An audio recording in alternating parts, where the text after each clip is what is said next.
Alright, thank you to the entire team of IFFI Goa.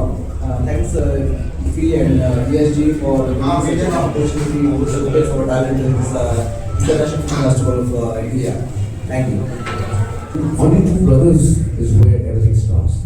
You know, most of the brothers start hating each other and it becomes like a war. So it takes There is jealousy. yeah. So everything starts with the brotherhood. So this film is a love story between these two brothers.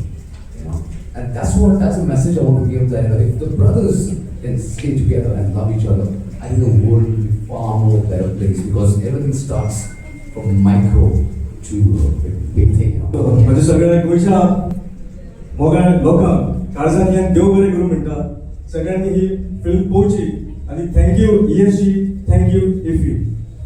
खूप बरें दिसलें ह्या प्लॅटफॉर्मार पावन आनी सगळ्यांक लागीं मागता आमची फिल्म पळोवची आनी अशेंच येवचें आनी आमकां खूप खूप प्रतिसाद दिवचो.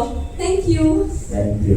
The film also captures, the emotional depth and the bond between two brothers. Would someone want to add on to that? What can the audience expect from the film?